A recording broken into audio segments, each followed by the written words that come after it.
time to talk to him. The country's taking a bit of a step closer to leaving its bailout, isn't it? Yes, finally, after such a long period of recession, in particular in Greece, it's going to sell its first bonds on the international markets for the first time in 4 years.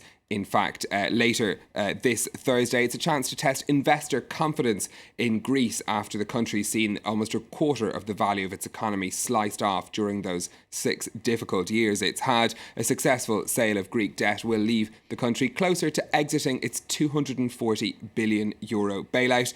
And while by some signs the country's economy is improving, unemployment remains a key concern. Siobhan Silk has more. It's a rush to invest in Greece. The country's first foray onto the capital markets for 4 years has generated €11 billion worth of orders, 4 times the amount the government's planning to raise.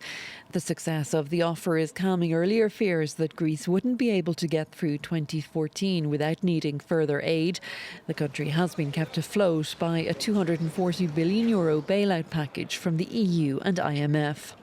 Excluding interest payments on its debts, Greece posted a budget surplus last year and is expected to finally exit recession this year.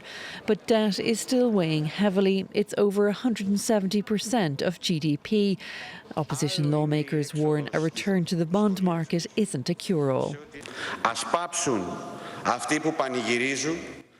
Those who are celebrating and those who are using the return to the markets as pre-election fireworks should keep their mouths shut, because the harsh daily difficulties of every Greek has nothing to do with the triumph that the government is talking about. Nationwide anti-austerity protests brought Greece to a standstill on Wednesday. Unemployment remains stubbornly high at around 28%. Economists say it will take time to turn fledgling growth into jobs. Well, hoping to follow in Greece's footsteps is Cyprus. Their €10 billion bailout, just a drop in the ocean compared to Greece's loans. But their president is hoping they'll be able to exit their rescue programme sooner than expected. Although he's also warned that sanctions on Russia could hinder the Cypriot recovery. At the moment, we hope that by the end of 2015, we will be in a position to return to the markets. It is a very short period in comparison to other countries that were in similar programs. In the meantime, any testing of the markets would be determined by the reduction of the spreads. Let's have a look at the markets then, shall we? Yeah, in Asia, the Nikkei in Japan bouncing back somewhat from its 2% falls that we saw in the markets on Thursday. Just as you can see, in fact, flatlining on the Nikkei in Tokyo at the moment. It had been in positive territory earlier. The Hang Seng in Hong Kong and the Shanghai Composite, fairly modest gains there. That's despite figures from the Chinese government showing that imports and exports fell sharply in March of this year, prompting more fears of a slowdown in the world's second largest economy. And in the company's news today, we're starting with results for the French supermarket chain Carrefour. Yeah, earnings of the world's second largest retailer fell by almost 4% in the first quarter of this year, but the figures stayed in line with expectations thanks to growth in emerging economies, including Brazil. In Carrefour's biggest market, France, sales were up 1.4%, while sales fell in Italy and in China. The British retailer Marks & Spencer has reported modest sales growth of almost 2% in the last quarter. The growth was led by food sales, which were up 2.5%. Sales at its international operations, which include 3 stores in Paris, were up by almost 5%. And Hewlett-Packard is to pay US regulators over $100 million over a corruption scandal at the computer maker. The fine is over allegations that government officials were bribed in Poland, Russia and Mexico to win and retain public contracts. A former HP executive in Poland has been charged with handing over some $600,000 worth of equipment to the head of IT at the country's police headquarters. Now then, finally, the boss of an English retailer who is feeling extremely, I'm very pleased to say, generous. Yes, the boss of Next, the fashion chain well known on the high street in the UK, is to share his €5 million share bonus with the company's 20,000 employees. Not bad. He's going to share it between them for a period for over 2011 to 2014. It'll amount to about €240 each, or a pay rise of an average of 1.5%. He said he's doing it because the company is worth so much more than it was 3 years ago, thanks to the efforts of those staff. And as a result, his bonus became more valuable than he could ever have hoped for. He said that he's benefited from the share price increase, so why shouldn't the staff? What a nice guy. I've spoken to our boss on your behalf. Oh, very kind of you. Yeah, she's going to do the same. Is she? So here you are. Here's your euro. Is that my share? It's your euro. Here. Thanks very Throws much. I it think I've done across well. the desk. Excellent. Double my salary. Yeah, I'm going to spend mine a little bit later on. Stephen Carroll with business. I want that euro back, by the way. It was mine, really.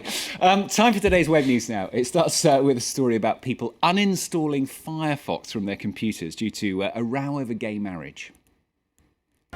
Some 40,000 web users have taken the citizengo.org pledge to uninstall Firefox from their computers. The online campaign is in protest of last week's resignation by Mozilla boss Brendan Eich. Supporters of the former CEO of the American firm feel he was forced to leave because of his earlier opposition to gay marriage. They've taken to social networks in their droves to slam what they describe as an unacceptable situation. Web users have been posting under the uninstall Firefox and NoZilla hashtags, sharing photo montages calling for a boycott of Firefox and urging others to stop using Mozilla products, saying the company violated Brendan Eich's right to freedom of expression, that it doesn't support freedom of speech and conscious rights, and Eich was forced to resign for having an opinion. Web users can also contact Mozilla directly through the Firefox Input platform. The page has been inundated with messages from disappointed and disgruntled netizens, with many saying they will not be using Mozilla products and services until the American firm starts valuing and respecting its employees' freedom of thought.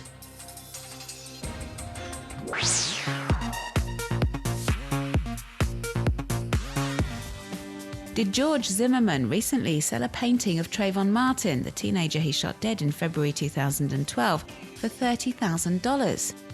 This article, posted to the News Nerd website, really got web users wondering. It claimed Zimmerman had found a buyer online, and the news left countless social networkers shocked and outraged.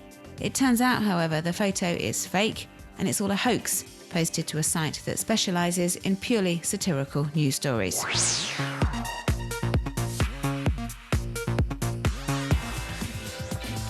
Wrestling fans have been posting under the Thank You Taker hashtag, paying tribute to American champion The Undertaker, who was defeated at the annual WrestleMania competition on Sunday after a legendary streak of 21 consecutive victories. Shocked fans have been hailing their hero's exceptional career. And the 50-year-old wrestler, who stands at 2.1 metres high, can now enjoy a well-deserved retirement.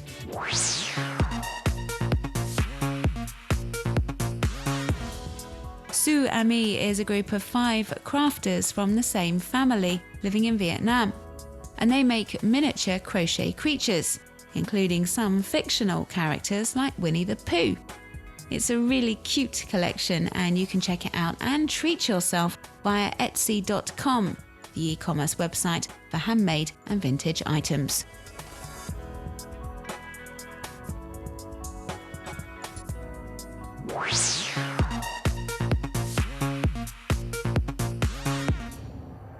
The team at social media consultancy Hootsuite are huge fans of Game of Thrones, and with the 4th season now airing in the US, they decided to do their own rendition of the TV series' opening titles. The video, available to view on YouTube, sees the different kingdoms replaced by leading social networks, including Facebook, Instagram, and Twitter.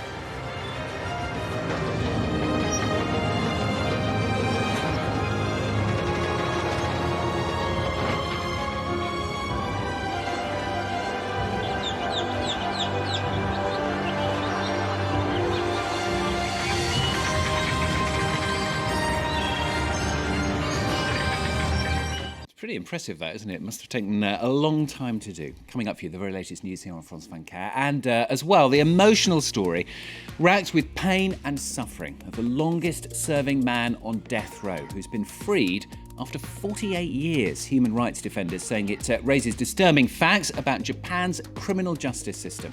That's in the next 30 minutes.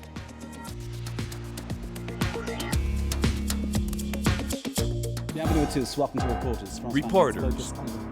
On April the 6th, 1994, Rwandan President Juvenal Habyarimana's plane was shot down by a missile. Within a day, the country was consumed by a murderous wave of violence. Millions were forced to flee, the country was reduced to ruins, the population was decimated. But what really happened during the last genocide of the 20th century? 20 years after the event, France 24 looks back on the origins and circumstances of the massacre.